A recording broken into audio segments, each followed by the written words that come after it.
Okay, and here's our allot. I circulated as best I could this article on nonviolent communication for the privileged, which you may or may not be interested in talking about. And then our chapters for the day are about receiving empathetically and the power of empathy. So I just kind of want to open this as much as I can by saying, where are you? Either with the article or with receiving empathy or the value of empathy. Have you seen this play out, particularly individually, or have you tried any of these practices, and where are they going? So that's a real wide invitation, like it's supposed to be. It is.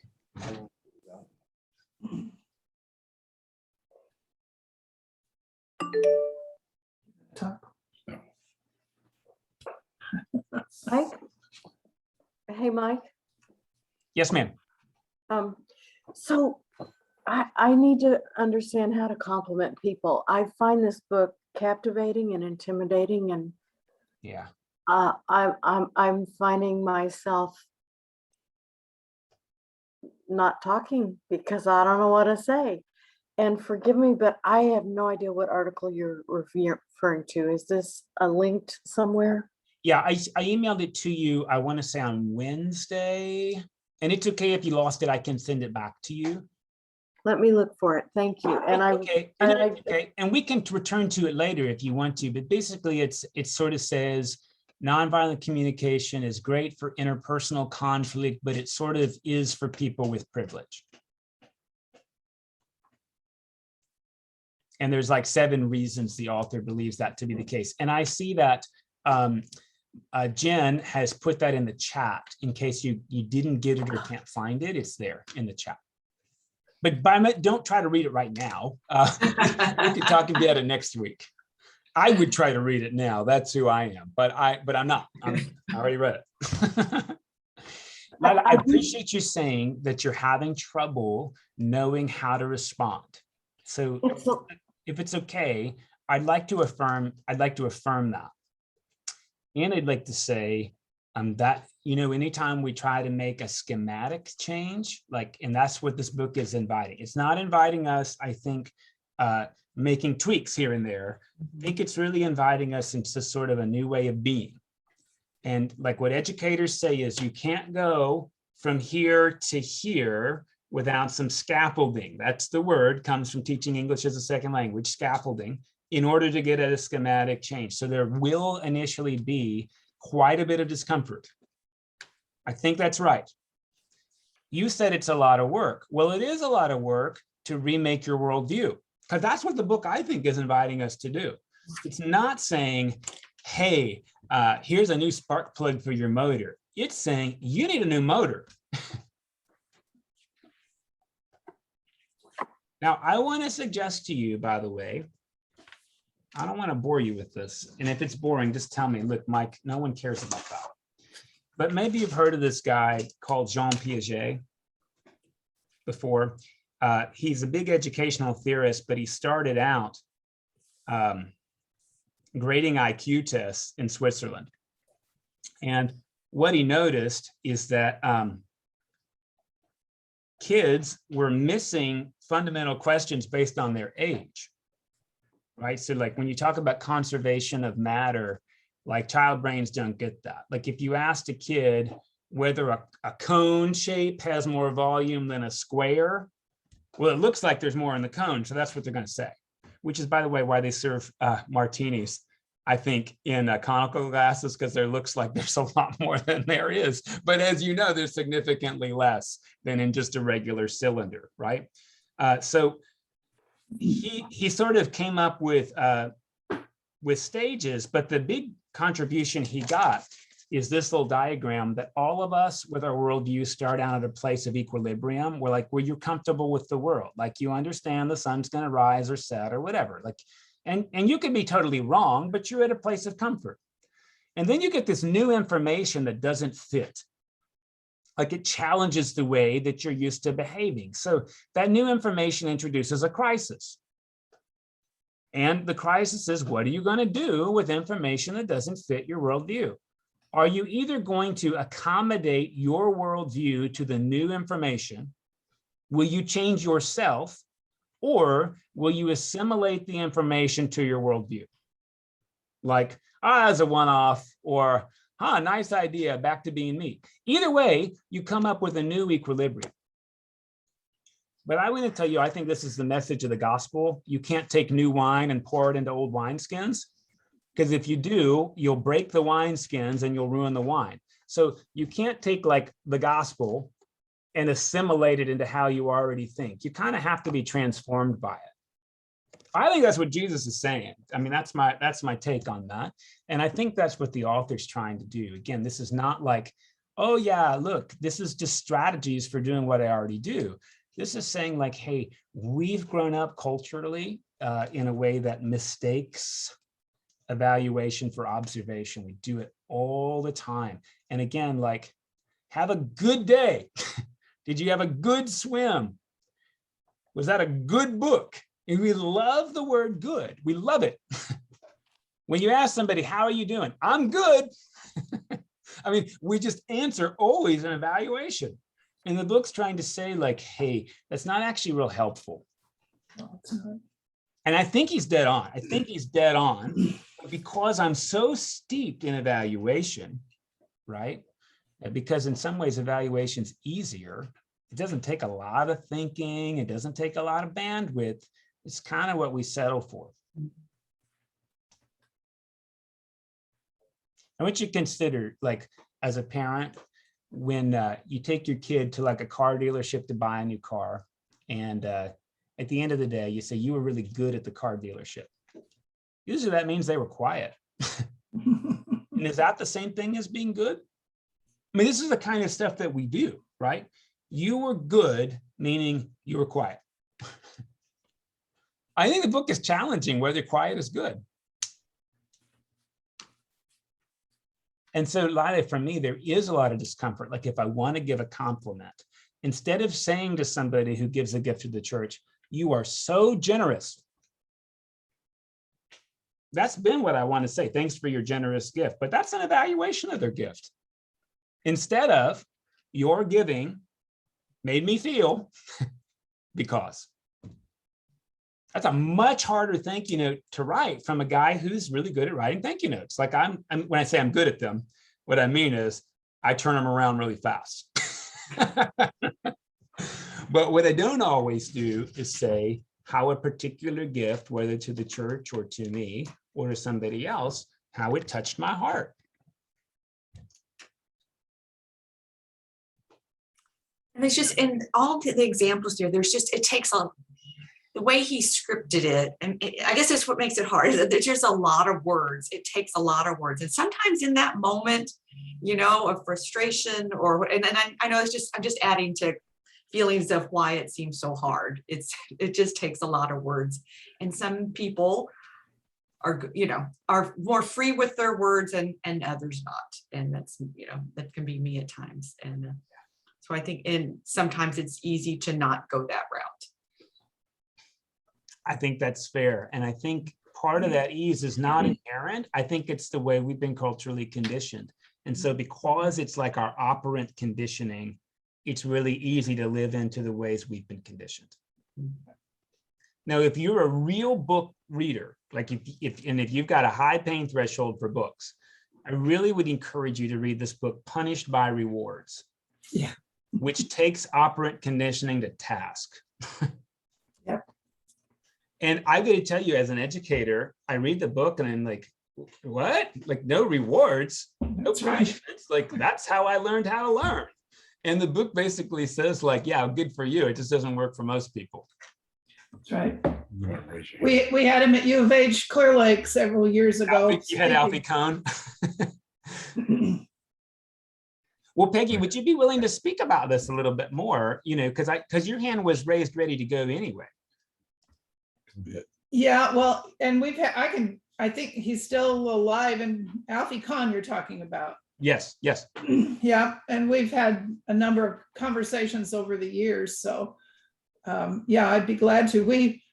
I think listening is such an important piece of this. I've worked with women at the Star of Hope and at the Youth Village that's close to y'all down there off of NASA 1. And you continue to use empathy with those kids or the moms that have struggled so hard. And listening is a big piece of all that. I've got lots of examples in my writing, but yeah, I can connect with you with Alfie Kahn, and maybe he'd even come on a Sunday school chat with us. I don't know.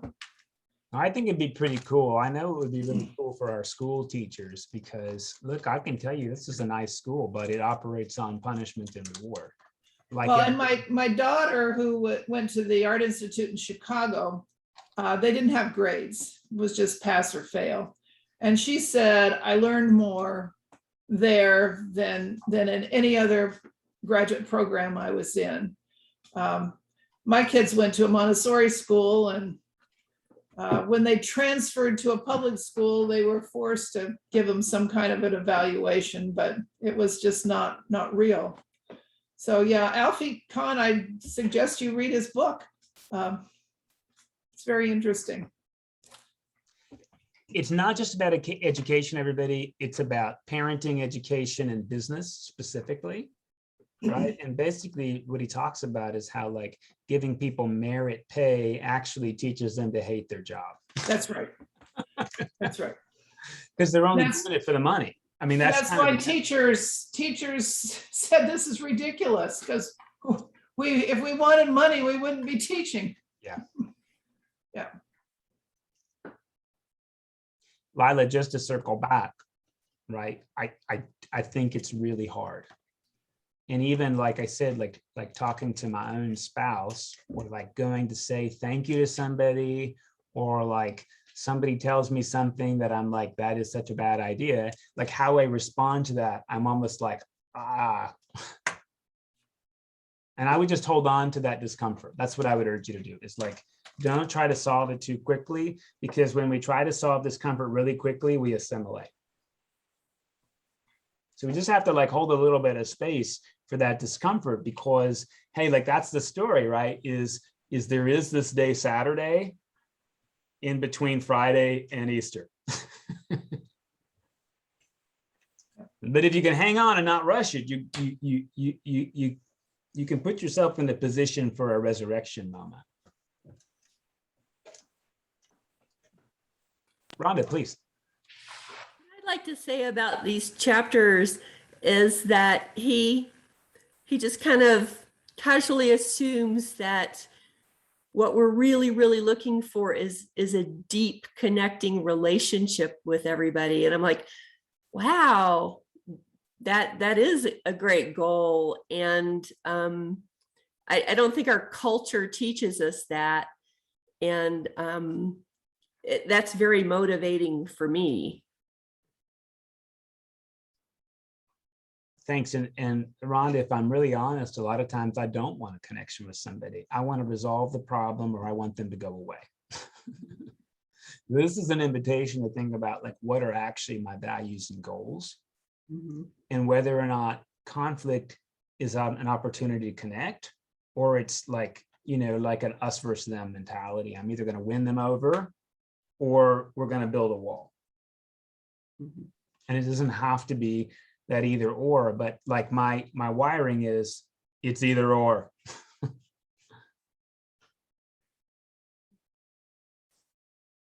I mean, I want you to consider these chapters with people who don't want to wear masks. It's really important to do, or whatever the hard issue is. Consider these chapters with people who love State Bill 8, who like love it. I mean, in general, like, I don't want a connection with those people. But that says more about me. Now, there's times, right? I think there are times, and I'm noticing this, and I've got a good spiritual director, and I've got a good ally in the parish that shares wisdom with me. There's times when it's clear to me that a connection might be difficult. And I think it's okay to have some boundaries around that. And the discernment's really, really hard when it's which, right? Without being super, I mean, look, I went to college to learn how to judge. That's what I did. Consider that's what college teaches us, how to be a better judge of stuff, right? So I think though, we don't have to get rid of judgment. We can just put our judgment onto systems instead of people. We can judge systems, and then that leaves room for people. But I will tell you too, right? There's times when like language is too barbed for me. Like I don't have it in me. And then I think it's okay to say like, thanks for sharing your opinion, and that's it.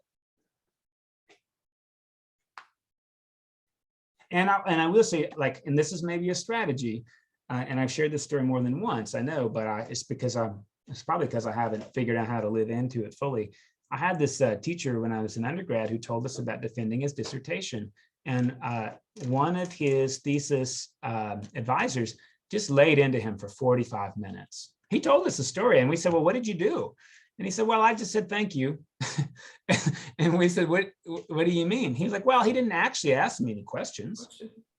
He just offered his judgment on what I did. And so since he didn't ask any questions, he didn't want to hear anything. That's how I read it. So thanks. Yeah. And then I think if you say that out of a genuine place, and that's the real key, right? Is it's not just the, and he says this in the book, it's not just about the mechanics, it's what underlies the mechanics. That's what's really key. I like, and I wouldn't even use all these words. I want to, because I love talking too much, as you all know, but like, part of what I want to say is, oh, I'm so glad you feel comfortable sharing your thoughts with me. And I'm so glad you feel like I'm mature enough to hear all of that criticism. Well, that stuff I tell myself. And on the outside, it's, well, thank you.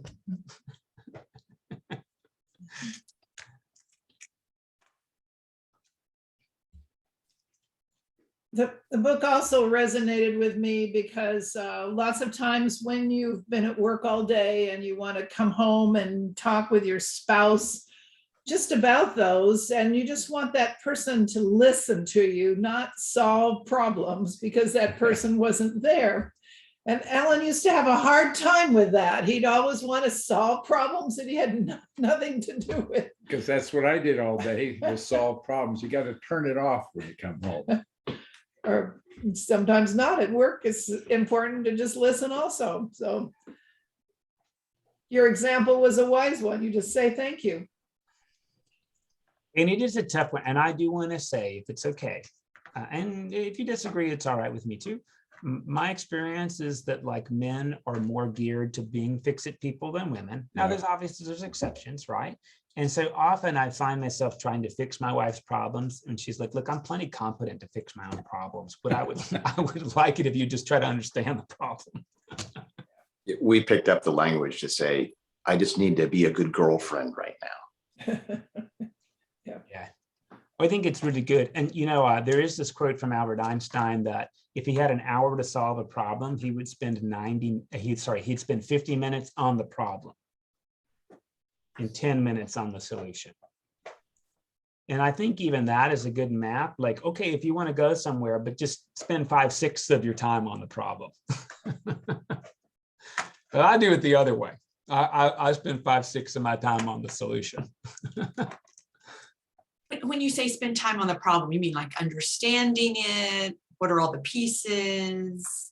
Come alongside it, come alongside it. What's so funny too is I can say this as a parent, really, like parents have, like we want people to come alongside us, but we have such little bandwidth when other parents are having trouble. Usually when other parents are like, oh, my child's disrespectful, what we say is, oh, well, have you tried? Even if we're having that problem with our own kids, we just do that to each other. It's awful.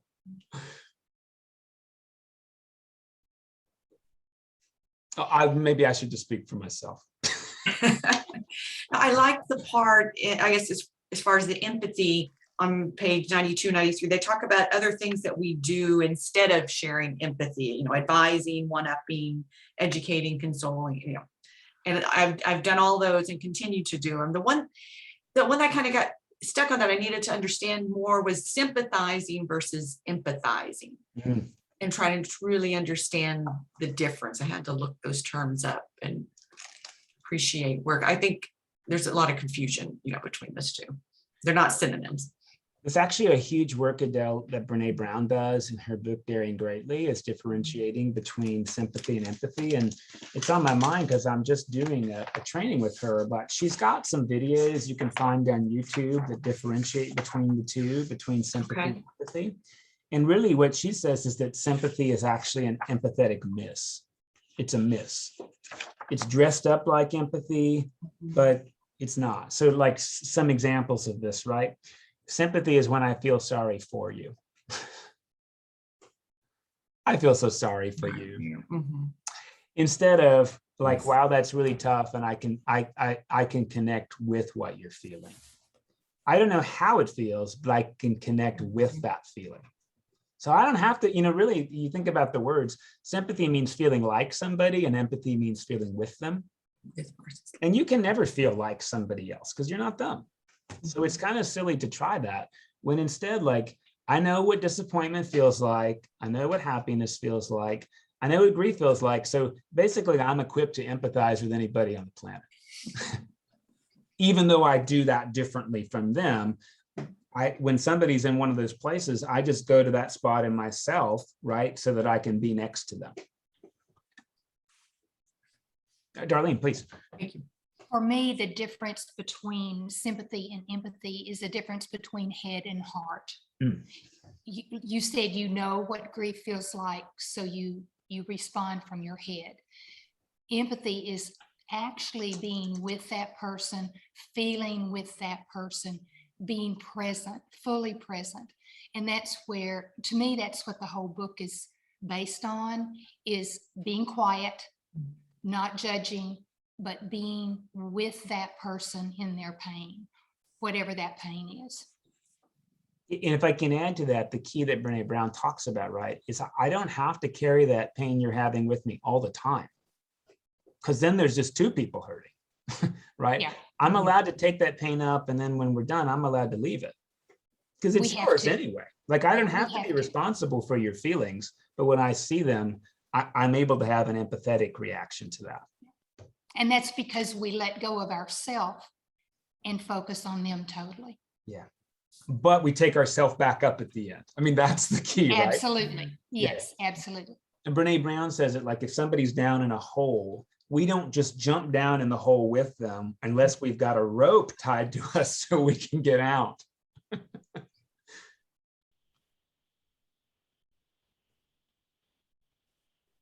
Hi, y'all.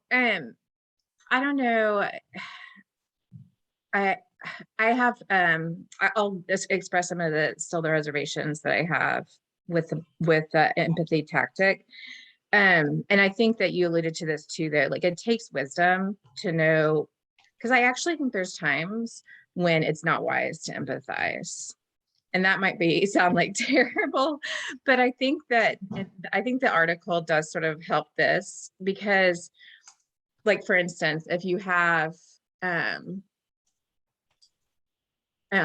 Julie always makes fun of me because I go to Hitler, like I go to Hitler and she's like, well, he's the worst, but that we have wisdom. We know what Hitler was doing was not good. Like at what point do we evaluate and be like, murdering tons of people is not a good thing, And so I think that there are less Hitler-like situations, but I have found myself in these things where I'm empathizing with somebody who is a racist, and I'm like, in the inside of my heart, like I'm burning because I'm like, I'm failing right now because it takes wisdom. Like when you can indulge almost too much when you're going through nonviolent communication, you can indulge the person a little bit too much. And so I haven't figured out, and even with children, like if you have a child that is just like, oh, they're going to just love this because they like eat up the emotional connection,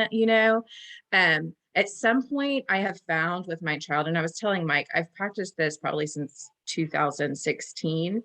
At some point, an evaluative statement has to come in, and that's where I do think that the tools that this communication style provides are fantastic, but I still think there is an element of actually we are wise to know when something is, and I hate to say this because I don't know, but when something is not right, when it is punishable, by the law, and really probably not healthy for the other person. When empathizing with my child is probably leading to them having like too much self-indulgence in their own anger or their own self-pity, and Adele, you mentioned this, but like at some points we have to realize like, oh, we need to switch in this conversation to an educating, to a parenting, like we've been here like 40 plus years and you're still just learning how to deal with your emotions. And I want to help you say like, it's okay to be afraid and brave at the same time, like to sort of help lift them out, because we do have that responsibility, I think, to instruct our children and to be parenting them. And I think honestly, that's the other thing too, is if you are with, and maybe, I don't know if it was Peggy or whatever, but if you're with like, as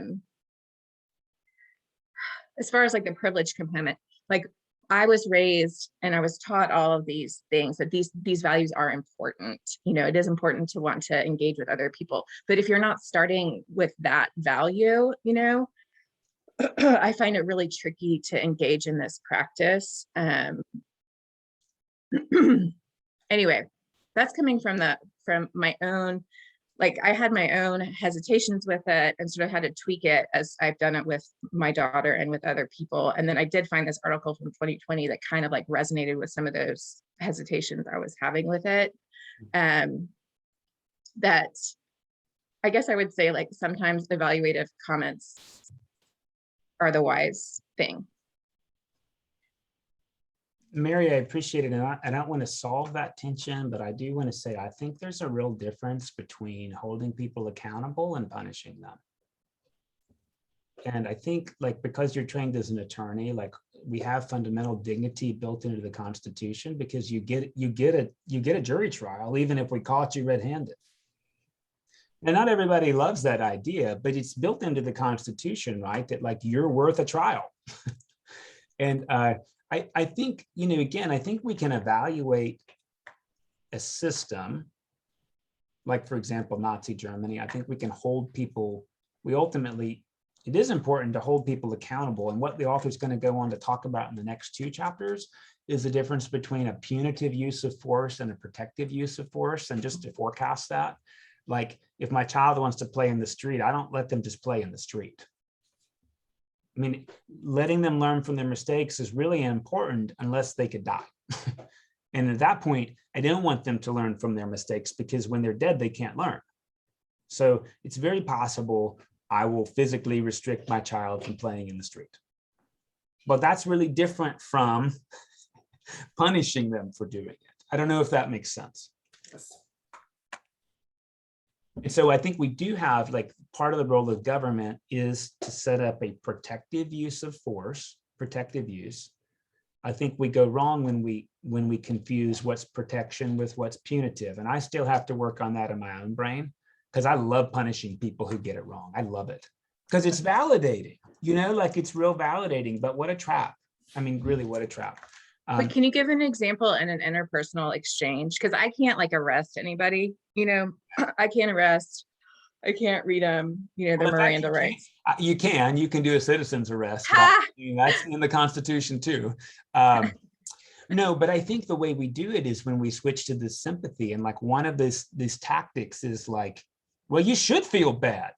You should be ashamed of that, which I put as empathy miss number 2, right?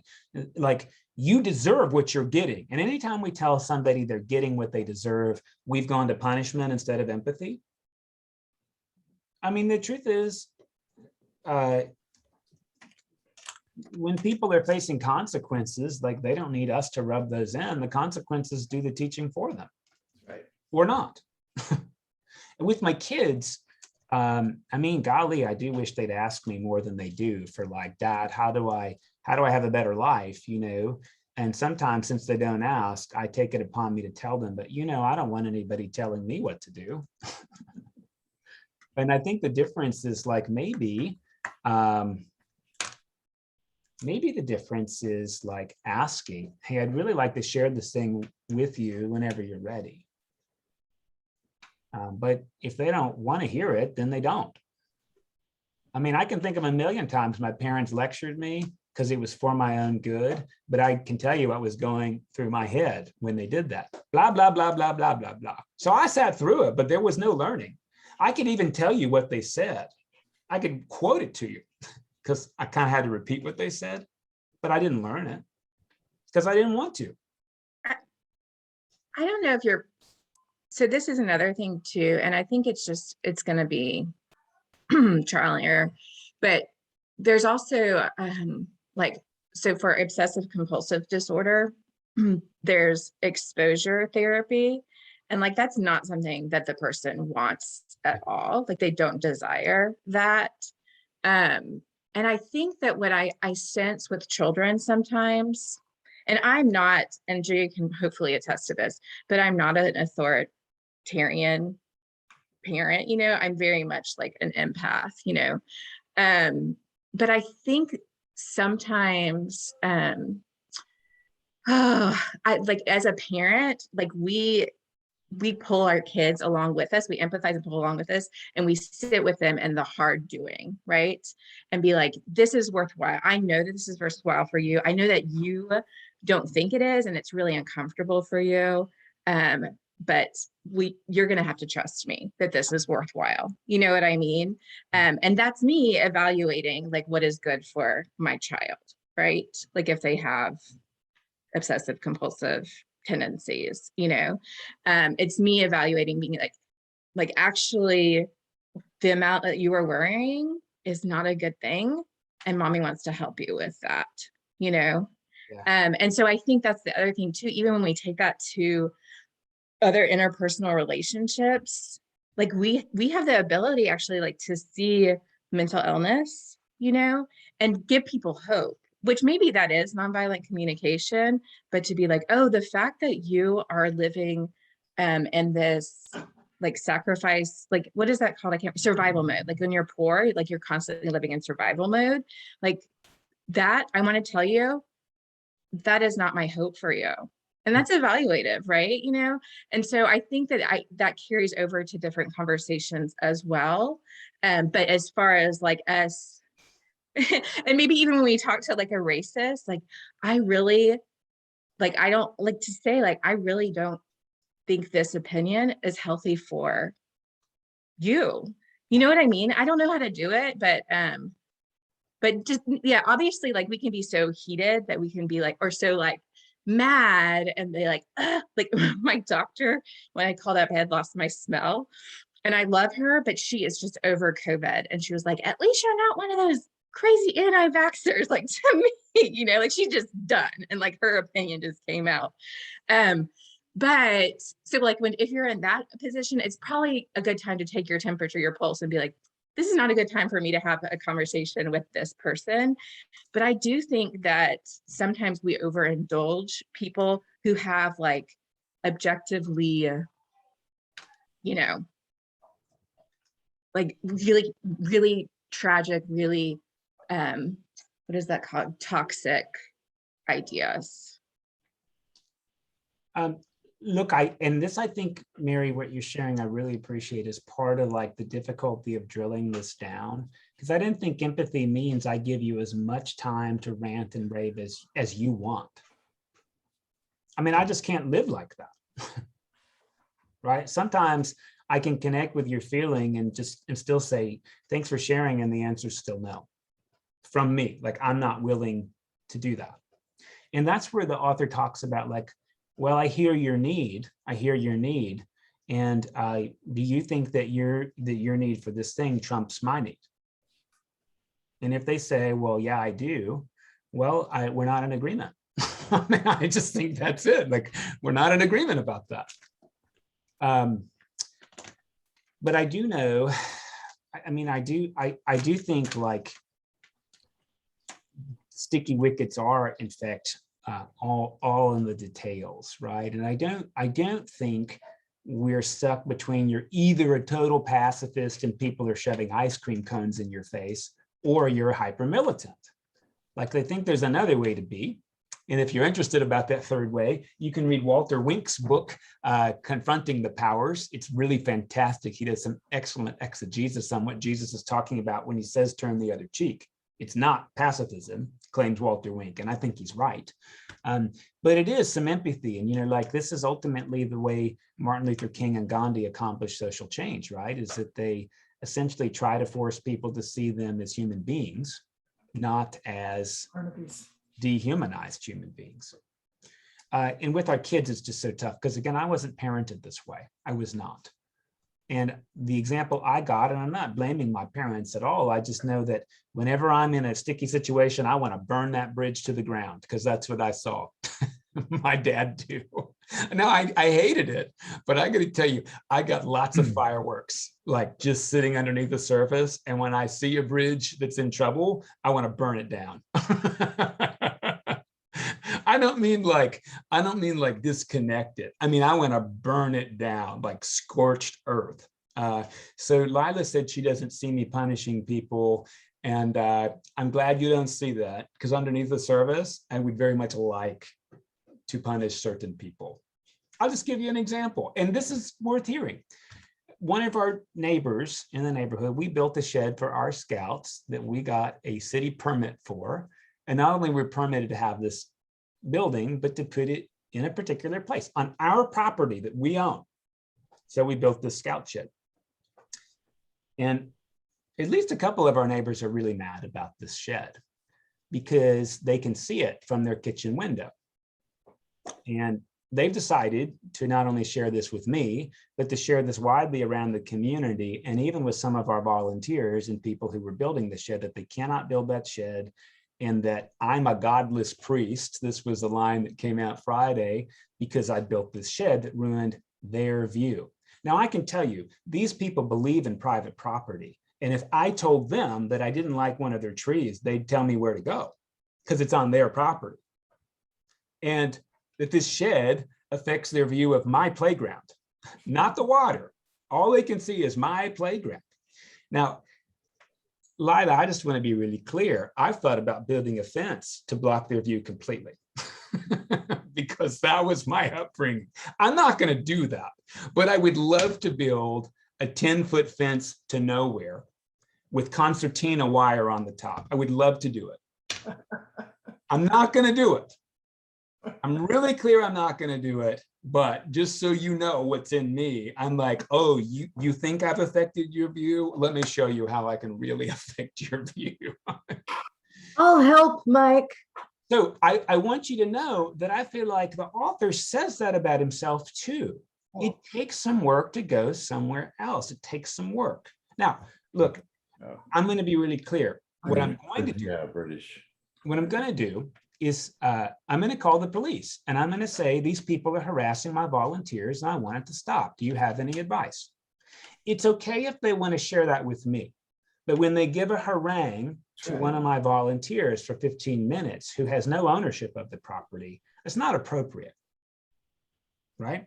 And so the police aren't going to threaten them. They're going to say, listen, fight it with the city if that's what you want to do.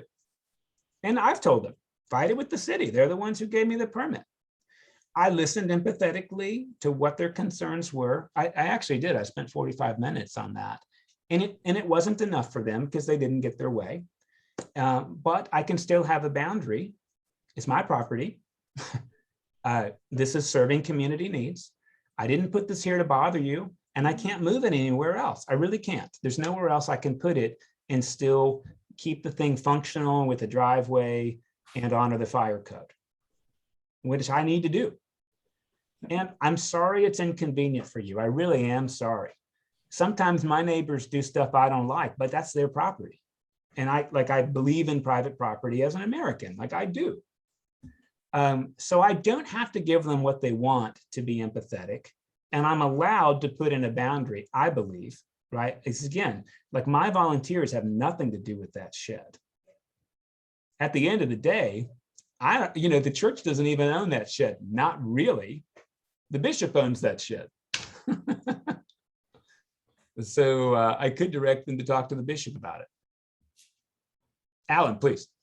Yes, the nonviolent communication, there is the British, PBS has these British mysteries that occur on Thursday and Saturday, at least in Arizona. They are midsummer murders, and there's a guy, Spectre named Barnaby. Barnaby, if you listen to him, when encountering somebody that's pointing a gun at him, uses these principles. I didn't realize it till this week when we started listening to this guy. Also, Father Brown, the Catholic priest in the UK, uses nonviolent principles. If you want to see a TV program, I recommend PBS, Midsummer Murders or Father Brown. The other one, the interesting things this morning before we started, CBS's this morning, their big Sunday morning show started out with the fault line that is occurring in families over masks, vaccinations, politics. And the guy, it's interesting, the guy that's featured on there, it happens to have a book, which I happen to be reading, and that's Fault Lines. This is working with family issues, which I'm about a quarter way through, but it's very complementary to what we're doing in this particular book. So try the British mysteries. They're fascinating. And how the British, who don't use guns, none of their police in these have guns, and they diffuse very emotional people using the principles we've been learning. Well, to circle back to the article that was shared at the end, one of his comments about, challenging NBC specifically is that his comment was that this has been around in many other cultures. And so it kind of tied that, that you can find these principles in a lot of approaches and in other cultures, and that we should recognize that. Yeah, thank you. I think once you start to sit on the principles, you really can take that work. Like I mentioned in the Civil Rights Act, the Civil Rights marches, and also you can see them like through things that Gandhi did as well. I will tell you, Mary, because you mentioned Hitler, we were living in Germany, my wife and I, as exchange students, when this extremely controversial movie came out. In German, it's called Der Untergang, and I think in English it's called like The Downfall. And it's really like a portrayal of Hitler during the last week of his life. And it shows him like being nice to his secretary. And Germans could not handle it, by and large, because it showed him like being nice to people. And like the education as the man is like the epitome, absolutely, utterly evil. And I would hold that up like the movie is accurate. Like he was nice to his secretary. And it's sort of important, I think, to remember. And like I preach on this stuff over and over again because I'm trying to do it. Like the people who drive us the craziest, like if we demonize them, that's on us. That's not on them. Now, again, I don't have to give them what they want. They don't have to get their way. But if I put them in the category of evil, to be honest with you, right? When we do that, we become, and Jesus says this, you become exactly like the people you're worried about, because that's what they're doing to you. But it's not, and I think that's the other thing too, is like, okay, I get a difference between like Hitler, he can be nice to his secretary, but if we're in a nonviolent communication conversation with Hitler or somebody like that, I do think it's a superhuman, a supernatural gift to be able to engage like that. I think also it takes some training as well. So I think that's where it's going back to the privilege component of it. Like if you're living in poverty, you know what I mean? Like it's probably less likely that somebody who's grown up in poverty their whole life has learned this type of communication. And that's where that's where that idea about privilege comes in as well. But anyway, but that Hitler, like to be able to evaluate and be like, Hitler, I understand like, how do you have this conversation with Hitler? That would be an interesting thing for the nonviolent communication book to do.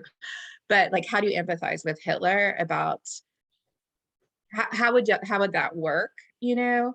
And I can totally, I can totally see less intense things. Like I had a rageaholic boss, like he would yell at me. And knowing him well, because I knew about some other things that probably were impacting him, but I guess what I'm trying to say is like, it takes a lot of wisdom to step into a conversation with somebody who has a gun up against your head. So it takes all this training to do it, and that actually is a privilege to be able to have the time and the security to go into this training. And so I think that also that's another way just for us to notice, like when we see other people who aren't doing it, because I think that you can start doing it and be like, why aren't other people operating like this? And it's like, they don't have the bandwidth to do it. You know what I mean? And also just knowing like a Hitler type or, a really extremist person might even find this like, I don't know, like be like, it might give them what is it called? It might just give them too much to run with what they're doing already, unless you're skilled in how to do it. You know what I mean? Because at the end of the day, whoever is doing nonviolent communication with Hitler has to tell Hitler what he's doing is not good, right? To the Jews.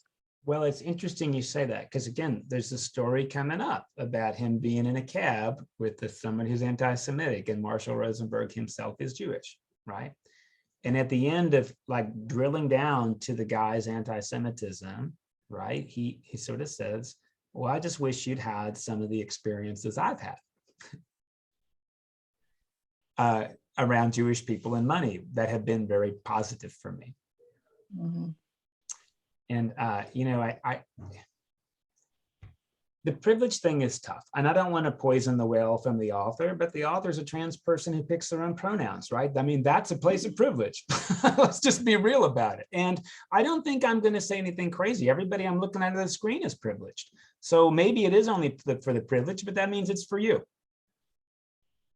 And what he does, right, what Marshall Rosenberg does is goes to places like Palestine and Israel and helps them broker some sort of semblance of listening to one another. And I can tell you, having been to Palestine, it is the opposite of a privileged place compared to Israel. So he actually believes this is for everybody. And having worked with gangs that are like actively fighting one another and worked in Rwanda between the Tutsi and the Hutu, he believes that, okay, so maybe it does take some work and some training, but I would tell you it takes work and training for anybody because we're steeped in this other stuff. And maybe we have more leisure time, but I don't think he believes this is a luxury. I think he believes this is a necessity. I think that's so you like Trevor Noah, that, do you like Trevor Noah? Yeah. I don't watch TV, but yeah. Yeah, he wrote a book too, though. But one of his things, and I remember a tirade he went on, but during the Black Lives Matter, and there were some instances of violence, and he actually really criticized. It was almost like, and I've heard this before, like people criticizing Martin Luther King because he was too passive, and that we don't have that. It was like, at some point we got to get violent. And so I think this is no, I'm not saying I agree with that, because I don't think I do agree with violent rioting. I don't think I do. But at some point, like having these conversations is good, because there was a lot of that going around during Black Lives Matter. Like, what point is it not a good idea to do these nonviolent, Martin Luther King style things? And so I think it's going to be a continuing conversation. But I think even when you were saying, Adele, when he mentions that this has been around for a while, that it originates out of a place of people who have the bandwidth or have the privilege to be able to initiate this, or the support, or whatever it is, and that that it ends up continuing to oppress the oppressed, because it doesn't work effectively. I don't necessarily agree with this, but there are some there, and that's where it's like, this is all very relevant, because there are some oppressed who are saying we are being pushed down, we are being kept down by this very like privileged view that everything can be solved through nonviolence, and like we need a revolution, you know? So I think it's a good conversation to have and to be equipped in, to know why that's, you know, is that true, you know? Darlene, you were ready to share. Yes.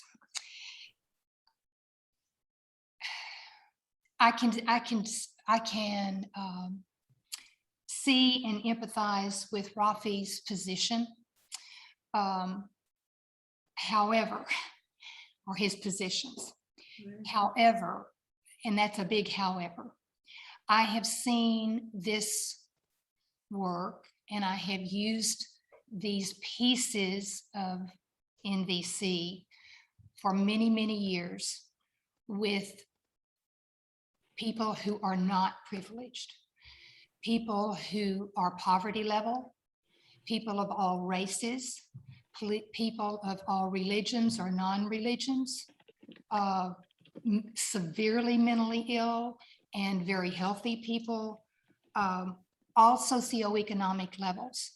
I've used this with the homeless on the streets effectively, and this works. They're receptive to it. I've done a lot of de-escalation of very conflictual and violent situations, because these methods connect with the core person, their feelings, their fears, their passions. And once those are acknowledged, then the people are of all levels are willing to slow down and listen and rethink what's happening. And they're able to make better choices, because the passion, the anger, the fear is diffused to the point where they can think more clearly and make choices that are better for them. Not necessarily better for me, but better for them. So I'm a big supporter of Marshall's techniques. I don't use them as a package. I don't use them all together. I don't teach them as a package, but I use and teach them as individual pieces that work really well with people of all socioeconomic and different cultures. Any technique is going to have to be tempered, modified to fit the culture, to fit the mindset of the person we're working with. And that does, you're right, that does take training and that takes effort. And so I'm willing, I like the training of it. I like the effort it takes. But I also realize it's hard. So it takes a long time to get comfortable with these concepts and the way of thinking and the way of speaking. But for me, it's been worth the effort. Yeah, and I want to say, and this is probably a privileged statement that I'm going to say, when I think about what my most valuable commodity is in my life, it's time. And to be honest, I don't always have it. Like if it's 5 minutes before a service and somebody comes in without a mask, I don't have time in that moment to make everybody wait. I mean, I don't. I don't think I've got time.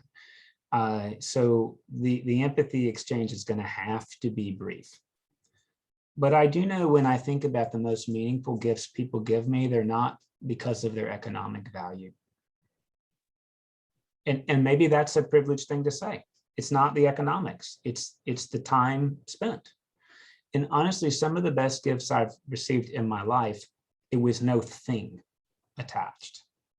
It was just time. And I think, like, again, that could be privilege. I'll admit that. But I think that's part of what he's trying to get us to consider, is that empathy takes time and it's a gift.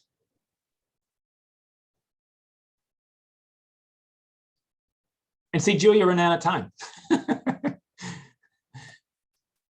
No, I mean, Lila and Mary, I'm grateful because you're pointing out, like, really how hard this is. And I think it is hard. And I want to say that there's always, like, levels. There's, like, the personal level, and sure, there's the institutional level. And I would say, like, so if you're struggling with one over the other, just pick the one you can do for right now. You know, don't let the institutional chaos get in the way of you doing this interpersonally. I'll tell you that, and some of you know this, like, I've got 2 kids, and one of them was really, really hard to have in my house because we had really, really different values. And I tried to give my values, and kid didn't have my values. And it was really hard. So kid moved out 2 years ago, and I recently went to see kid for the first time in almost 2 years. And I'm so grateful for having read this book before I went, because when I didn't try to fix him or push my values, I was able to listen to his perspective, which I never want to have. But it brought us together, like, strangely enough, like, the day and a half we were together is the most connected I've ever felt to my own kid, because I didn't do the empathy misses that I identified in the chat. And to be honest, if kid were in my house, I'd probably struggle all over again because it would directly affect me. But that was one of the things, is I didn't need to bring kid back into my house. I didn't need to fix that. I was able to, like, sit and listen and hug and think to myself, like, oh, that was your perspective, which I don't share. But now I know what you were thinking. So, like, now I know why that was so hard for both of us, because we were thinking really different things. And I still think I'm right. And of course, you're entitled to think whatever you think, because you are entitled to think what you think. Now, if I'm really fair, Mary, that was going to be really hard to do when kid was in my house. And that's mainly because I'm really immature. So I think probably because kid was not in my house, it was easier for me to do this. But I also have a little bit of grief that I wasn't able to do it sooner, because kid was going to be who kid is. That's who we are. We are going to be who we are. But I missed out on connection because I got so hung up on doing it my way. And there's good reasons for that. Listen, there's good reasons for that. And the line I was able to say with a lot of authenticity that I think is absolutely at the core of what Rosenberg's saying is, hey, I'm not sorry for what I did because I was doing the best I could, but I am sorry I didn't have more to give you. And I think that's the difference between, like, guilt and shame and empathy. I was doing the best I could, and I wish I had more. And I believe that went a long way with us. I believe that went a long way. I didn't apologize for not being enough, because all I could be is what I had, right? I mean, you can't give what you don't have, and you should never take a shirt from a naked man. Like, this is really clear to me. Increasingly becoming clear. That's an African proverb, Lila. Never take a shirt from a naked man. Yeah. Hey, we're not done. We're going to read 2 more chapters next week, even though we're running out of time now. So we'll read 9 and 10, expressing anger fully and connecting compassionately with ourselves. And I'm so grateful for the rich conversation that we're having. And as always, I'll be curious if you choose to share how this is playing out in your lives as well. So I will see you guys next week, if not before.